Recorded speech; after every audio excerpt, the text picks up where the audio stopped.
Hello, and welcome back to Temple of False Pod, where our decks are not optimized, but our plays sure as heck are fun. I'm Andy. I'm Bruce. And we are recording the video this time. Ooh. I know, how exotic. We're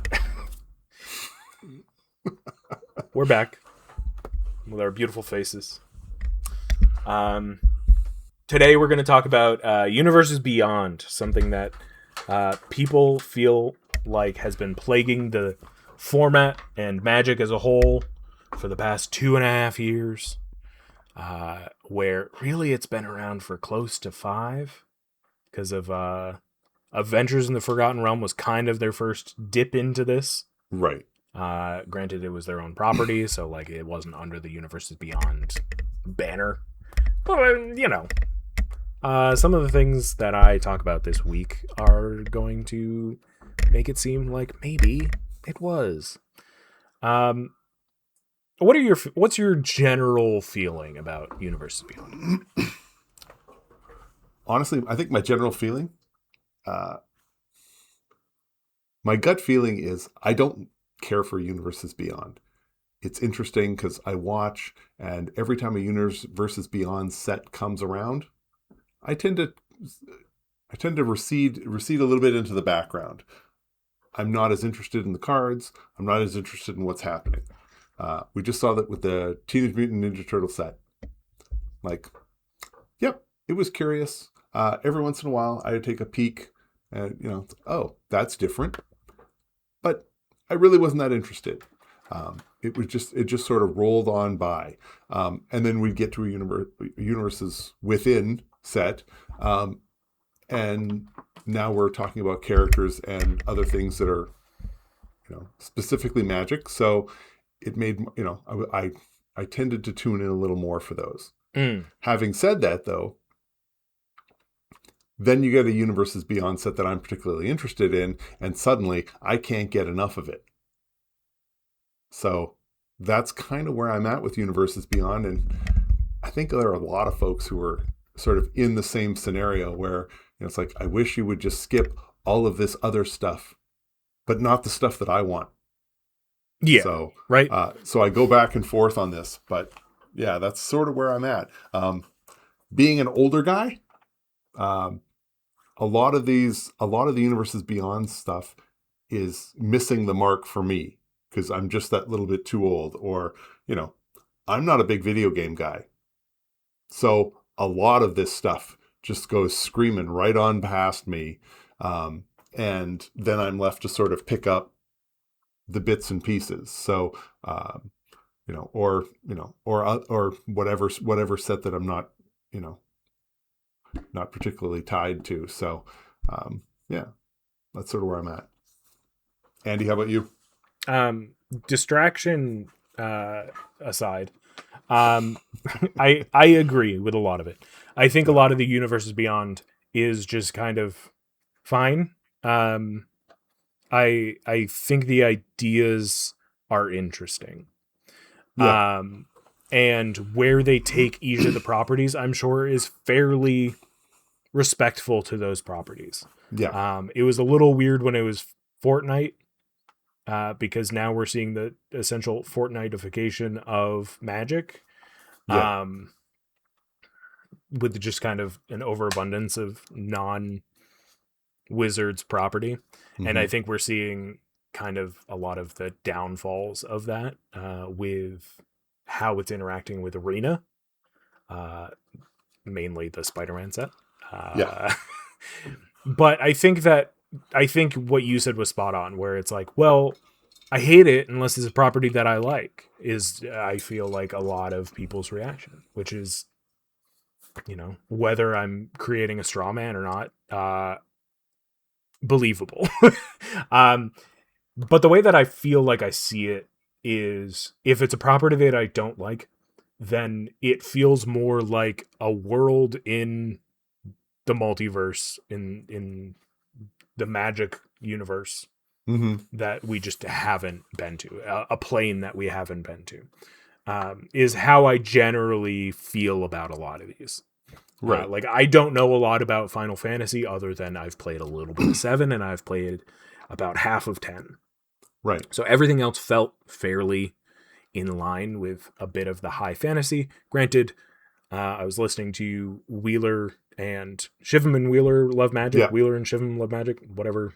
And they were talking Yeah. about a little bit about how Final Fantasy is hugely inspired by D&D. So it makes sense that it would work in Magic. The things where it seems interesting is Ninja Turtles and Spider-Man because we are in New York City, right? But like Ninja Turtles specifically is like the X-Men universe where 3 out of 4 people in New York are mutants. I mean, I Right. guess the same with Spider-Man to an extent. Spider-Man's like a smaller fraction, but whatever. From my knowledge of those properties. Right. And I think where the downfall is the fact that they're just trying to shoehorn it into either standard or, certain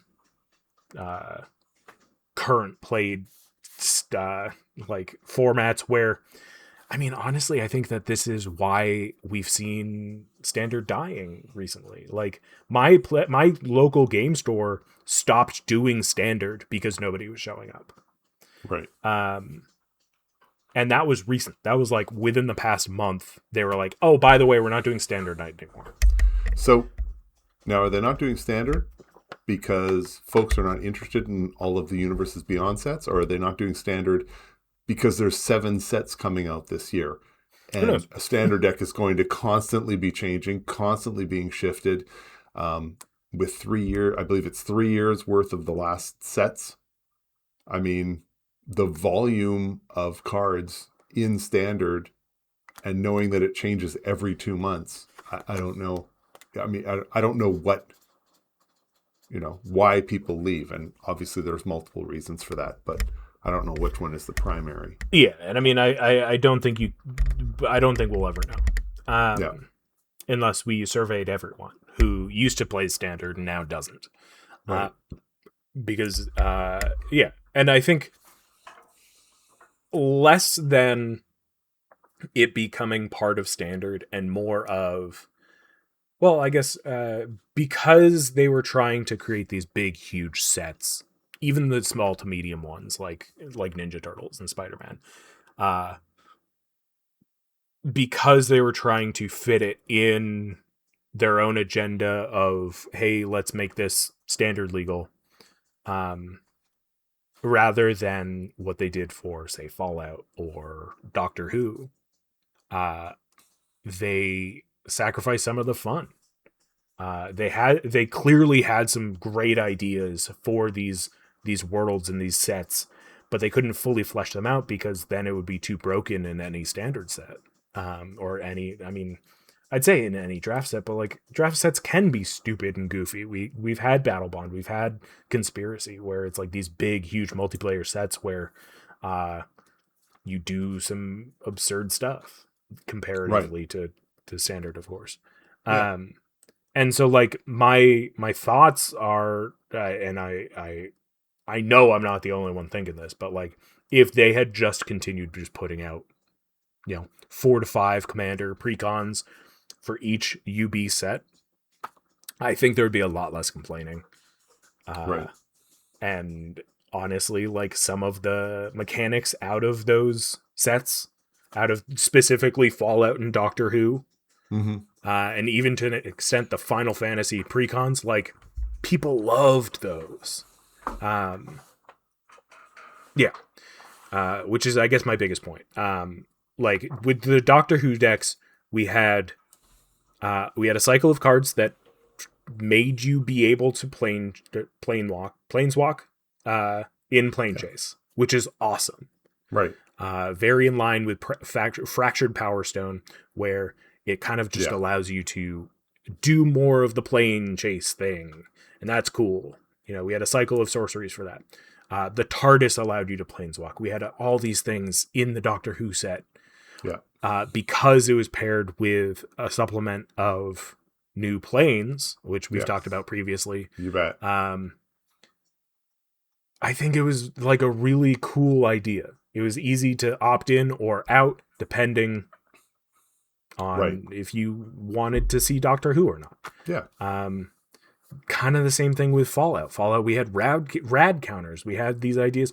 The Warhammer 40k set, like all of these were just precons.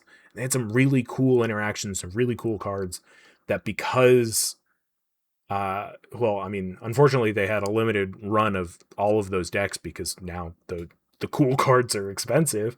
Right. Um with the following sets, maybe save Lord of the Rings, uh the following sets, the mainly the Spider-Man and the Ninja Turtles, they kind of watered it down with things that they thought they needed to add in, draft bulk, uh, Yeah. a ubiquity of certain creature names, like legendary creatures, just ended up meaning really a little bit of nothing.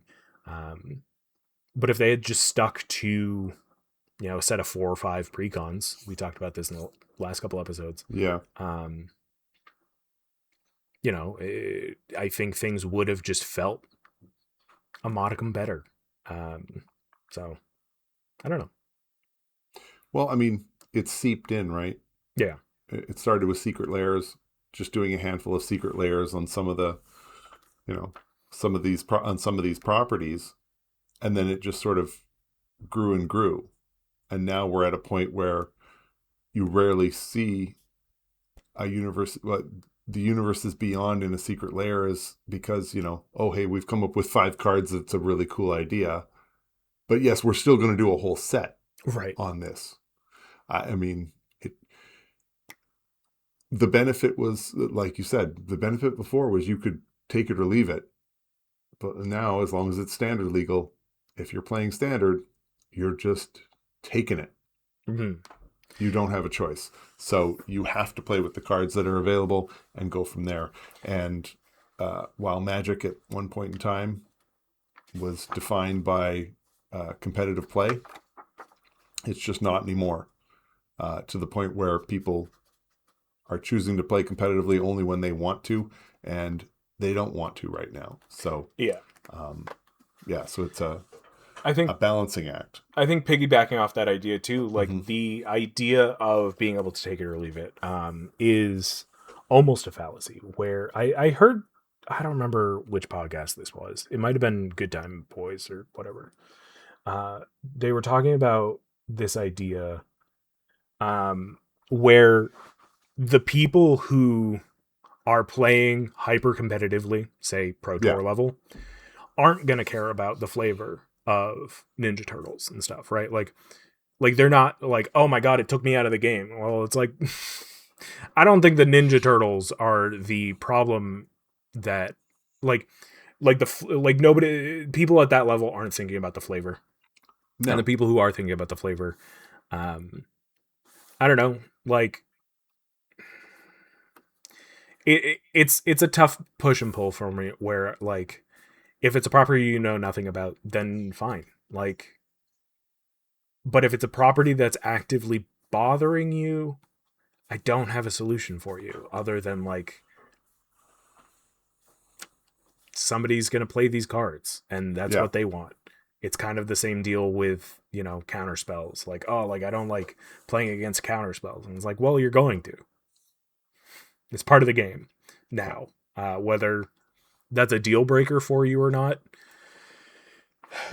is a different question. And I think it kind of comes down to the, frankly, politics of the corporation of Wizards of the Coast as a whole and Hasbro as an entity, which I'm not going to really dive deep into, because I think if you have an opinion on that, I'm not going to sway it. Well, and I will say, as a Commander player, Yeah. the take it or leave it really only applies to you. Right. If I don't like if I don't like The Last Airbender, I don't like any of the cards they created for whatever reason, earth bending, fire bending, the whole thing, water bending. No, this is dumb. I don't like I don't like that play style. I don't like the art on the cards. I don't like anything that they've done with this. I can choose not to play those cards. Mm. I can't force all of my opponents to not play those cards. So get comfortable with what each of the bending does, because at some point somebody you're playing against is going to be playing those cards. So while I can say, while I say take it or leave it, realistically, especially, I mean, it is Commander. Everything's legal and always will be. You are going to run into these cards, and if you don't like the play style they create in the games, then you're gonna have some issues. Yeah, and I think So kind of paralleling that, I said last episode that I've been watching a lot of cubing content. It's been a lot of Ben Wheeler playing cube. yeah, A lot of just kind of his takes on vintage cube, sure, and just kind of like this balance of like doing the things that you like doing and actually like playing cubing competitively, like competitive within the cube, right? Like the idea behind sure, cube is it's a casual format that you can play competitively. And I really like his take on UB, which is if you like what the card does, maybe don't worry so much about where it's from. right, Really, like if you're playing Magic for the love of the game, like you can have opinions on how they're dealing with these properties, but focus more on what the cards do. So like earthbending, firebending, etc. Very interesting. Some of them extremely broken mechanics. But I guess also tying into what I was also hearing was like it's a 2-inch card across the table from you. yeah, Like you said, don't put it in your decks if you don't want to yeah, play with it. So it is this weird balance of like, I agree it's good to have opinions and be critical of the content and production that is being set forth in front of you, but right, also know what you like about the game. And if it's, the flavor, you can only do so much about the deck that you're playing. right, Standard, obviously a different issue because with standard yeah, being inherently competitive, you're gonna have to deal with the cards that are just good. right, So I don't know. I wanted to highlight some of my favorite mechanics that have like come out, which sure, I kind of did earlier. But I saw a video yesterday, as of recording, that I think it came out in the past like couple weeks, where they were talking about like, oh, like where have all the cool mechanics gone? And they started talking about rads, and they started talking about villainous choice and stuff. And it's like, oh well, like villainous choice came back up in the Sonic secret lair, where Dr. Eggman has villainous choice, which for those who don't know, villainous choice is essentially a paragraph of text that's like, at a specific time in the game, your opponents are facing a villainous choice. They can either do this thing that helps you or this other thing that hurts them, which also helps you. So they have to choose the lesser of two evils based on a given board state, and you're kind of pressuring them because there's also time involved. mm-hmm. And so like they were talking about that, and they're talking about rad counters being like certain cards. I think there's like 50 cards that deal with rad counters. You get rad counters at the beginning of your first main phase, so I think it's like right after you draw, so like saga territory. You then mill that many cards equal to how many rad counters you have, and you take 1 damage and lose 1 rad counter for each non-land card milled. Yeah. So then, say you mill 6 because you have 6 rad counters, you have 4 non-lands, you lose 4 life, you lose 4 rad counters. Next time you only have to mill 2. Cool, whatever. Cool idea. Cool, great way to involve the table. Great way to fill graveyards. The issue that I had with this video was that they were bringing up these 2 specific examples, and I think I can give them credit for saying, why aren't these in universe sets? Yeah, absolutely. I think that's a great idea.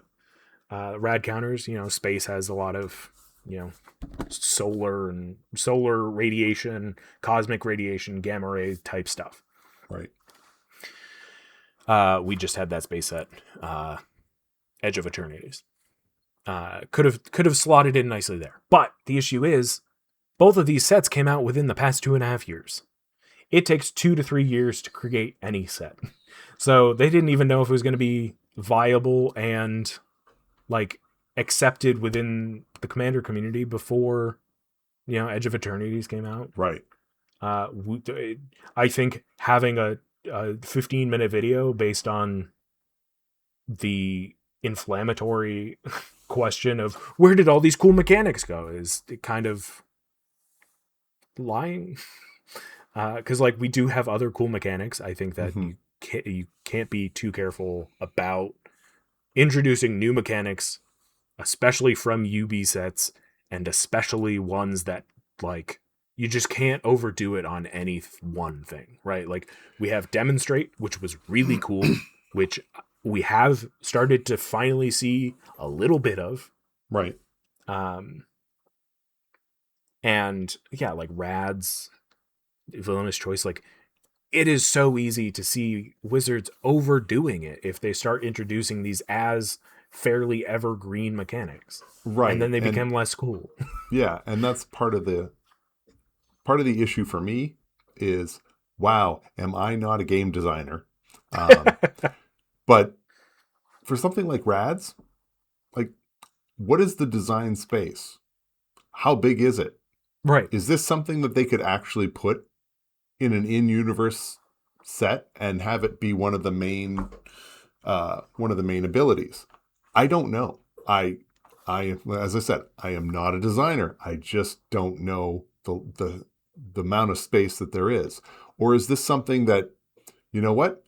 We put it in a commander deck. We had a couple of commanders that revolve around this. We can come up with another 10 cards total that are, that can involve Rads that would be interesting. Sure. But so, Yeah. So, but yes, I would love to see Wizards expand on some of these, if for no other reason than I'm a commander player. Having played against 2 different decks that run Rads, I will tell you, I definitely want to see more other options, because I'm tired of being run over in the same way over and over again. I'd like them to have other options to run me over, different play styles, different patterns. Yeah. Because and you start to work as to like, oh, okay, so I just need to be doing this and this, and this is the problem card, or like this exactly. is how I identify threats and stuff. Right. When there's more variety, there's more options to choose, right. And yeah. Which like I will give this video credit to. Like a lot of this creator's videos, and I'm not going to name names because I don't want to start beef, but a lot of this creator's videos are like fairly well thought out, but like I think just it hit me in a weird way where I'm like, this is an interesting take, and I do agree that these specific mechanics need the variety and space to breathe because they are cool. I agree that right. Like being a champion for these mechanics is good, but like to then turn around and be like, well, why haven't we gotten any? It's like, we've gotten so much Magic in the past 2 years over like between episode 1 and 2 of this podcast being recorded, 4,500 brand new unique cards had been printed. Right. That's almost a sixth of the current card pool in 2 years. Yeah. While yes, I agree, some of those cards are garbage. I don't think just putting brand new mechanics into there would also like be as much of help. Right. Yeah. But I think to champion these mechanics is a good idea. I think that it is both worth exploring from inside the Magic universe, but also to expand the idea that maybe Universes Beyond being a commander only, or at least legacy, or like not legacy, like eternal format Right. thing is a good idea. I think leaving the very, for lack of a better term, limited Yeah. kind Well, of I think, formats be. there are too many Universes Beyond sets where sometimes you look at the mechanics, or you look at how they've developed it, and you're like, wow, they really had to stretch to find a set out of this. You don't have to do that. Like, build it. Look, if it turns out you have a great set and there's depth, you can always put an in-universe Magic skin on it and do that. Yeah. The Universes Beyond cards, if it turns out that you find out that you think there's a whole set worth of stuff there, great. So the Universes Beyond cards are part of a 4-pack of Commander, and they use the same card abilities that you've got in your full set. But the full set is an in Magic set, and then the other cards are the Universes Beyond ones are in that Commander set. You can use the same abilities, but for in two different worlds. I don't think that that's a terrible thing. Yeah. I think especially with how they were doing like the Godzilla cards, right? Like where it was Godzilla and then it had the like underline of like, hey, this is actually what this card is. Yes. It's very literally a skin. And I think the issue that a lot of people bring up, which has some validity, but I don't think that it's 100% of the story, is the idea that Hasbro is pressuring them to move these out quickly. Yep. I think we had that issue with Spider-Man. I don't think we necessarily have that with Ninja Turtles. And I think the quality shows. I think Ninja Turtles was a much more congruent set, but I think it still had the problems of being standard legal, for one. Mm-hmm. And not really letting the teams that were working with how this is going to affect Commander really kind of like push it. Because I think that they could have done, and they did do some really cool things, albeit Sneak and web slinging were just kind of quote unquote fixed to ninjutsu. I think there are some really cool ideas there, especially like, you could even say the same thing about prepared spells, right? Like prepared spells are just glorified abilities. They're not like anything all that special unless you're doing specifically like storm things. And it's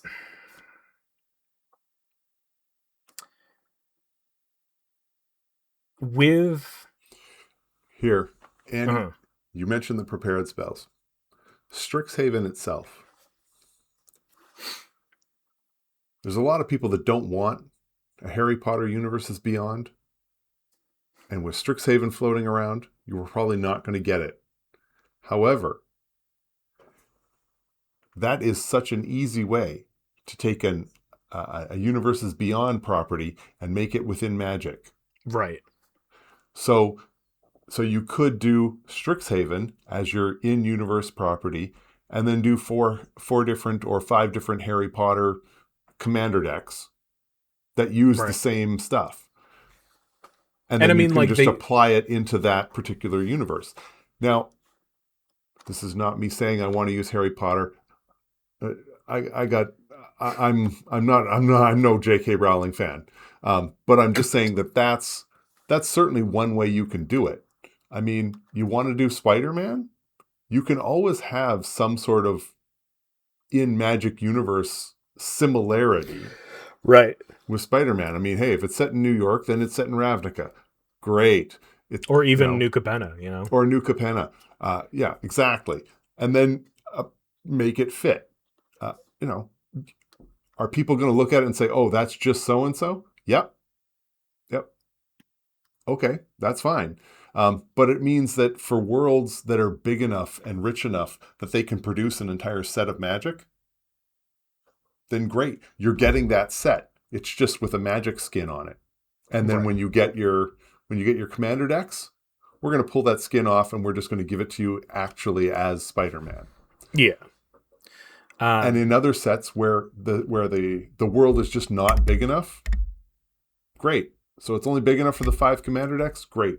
There you go. 5 commander decks. Away we go. We don't have to try and stretch it Right. and turn the draft format into something, that you're struggling to make it work because you need to have X, Y, and Z for your draft cards. Well, So, and I think the thing that makes Magic, especially Commander, so special is that, like, and I mean, this goes for Standard, this goes for every format. right. There are certain cards that you can see from across the table. Somebody says, oh, it's Uh-huh. this card. And you know exactly what it does. The fact that you have 6 different Raphaels, and you can't just be like, oh, I'm going to play Raphael, and have the opponent know exactly what you're doing, Right. is like loses the luster of the game as a whole. It's not Yeah. just this set, it's Magic. Right. And I think that, like, with it, if they rerouted it and directed it toward just commander decks, you would lose some of the cards, sure, but like it would also be more honed. It would be more thoughtful. It would be Yeah. have more ideas of, like, okay, like this is specifically what April O'Neil does. Even if it's just like 2, like if you only have 2 Yeah. April O'Neils, fine. Sure, it'd be better if it was just 1, but Right. like, with the Ninja Turtles commander decks, they had a really cool idea with, like, a play on partner best friends forever, right? It's now partner levels or character select, right? Like, it's different than the Stranger Things one. Sure. So you can only partner it with Ninja Turtles ones. That's a cool idea. Yeah.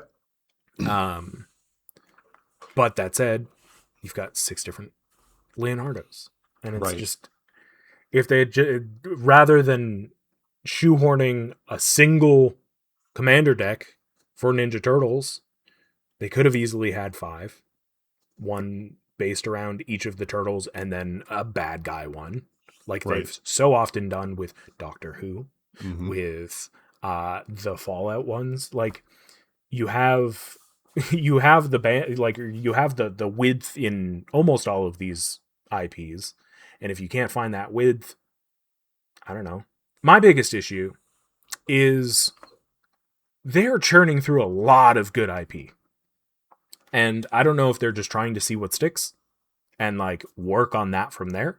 Lord of the Rings was the best-selling set of all time in all of Magic up to that point. Yeah. So now we're getting The Hobbit.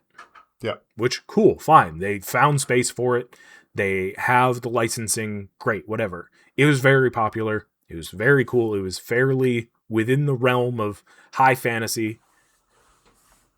But what are they going to do when they run out of good properties? Are we going to get, like, no offense to Kirby fans, are we going to get, like, a whole set on Kirby? Like, there's nothing there.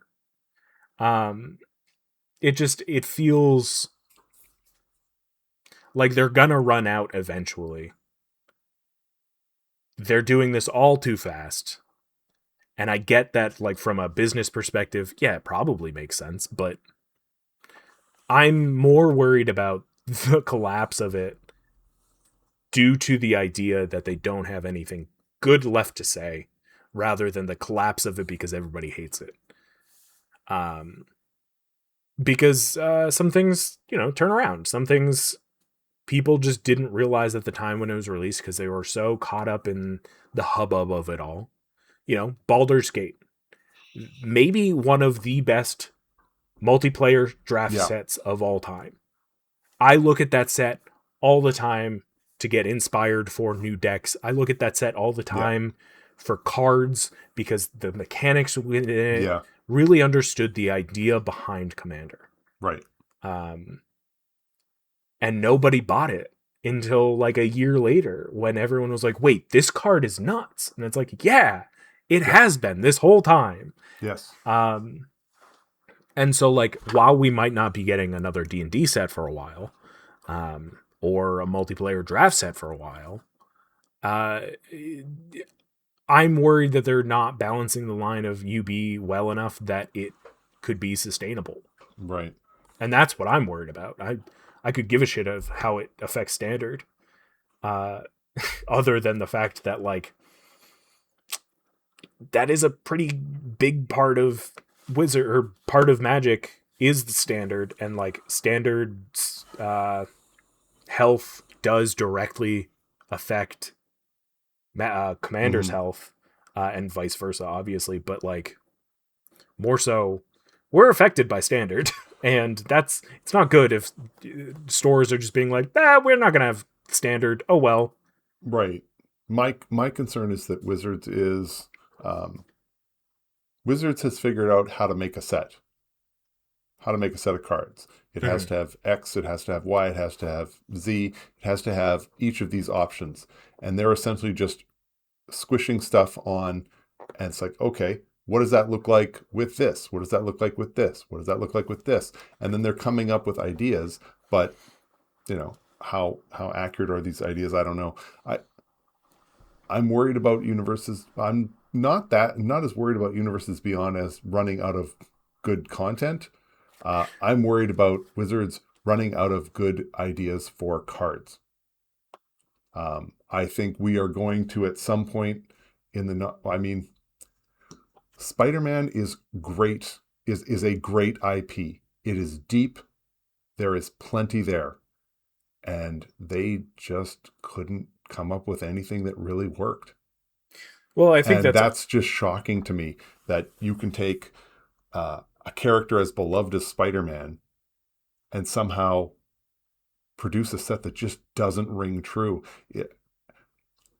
Hopefully it's a one-off. Hopefully Wizards is always learning that they're not, using a cookie cutter method, because each of these sets can be a little better. Each of these sets can be a little different. You don't mm, need to have that cookie cutter. But, when you've been doing it for over 30 years, I mean, every set's got to have, that green spell that destroys an enchantment. Maybe we can use it. We'll put whatever skin or whatever, you know, idea that we've got. But um, I am more concerned about the number of lines of text on a card to try and differentiate this card from the card that was printed 2 years ago, yeah, because they're both doing almost exactly the same thing, except we've got a different name for it. yeah. And I So think the interesting thing, obviously, with that specifically, yeah, is making Commander less commandery, yeah, because you're eliminating the variance by printing duplicate cards and with different that names. and that is definitely another podcast. Yes. So Um, what I will say is, I think the biggest problem, I guess, from the business aspect, is the fact that Hasbro pressured WotC to not only have 7 sets last year, yeah, which is a big problem, yes, but that in turn makes it so that the time frame to create and be inspired to be within these sets is so small, both as players and creators. Like the designers of these sets have, a fraction of the time that they used to create, Spider-Man.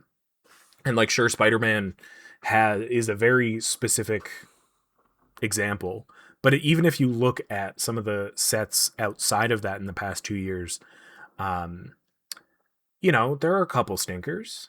They're not like blatantly bad, but like they're generally forgotten. And I think that both has to do with fatigue of product, but also just because they weren't in as inspired sets. Like, right, sure, you can have Spider-Man, which is garbage, and as a fraction of Universes Beyond, seem like a huge deal. And like, it is, because Spider-Man is ostensibly a self-insert character for anybody who reads it.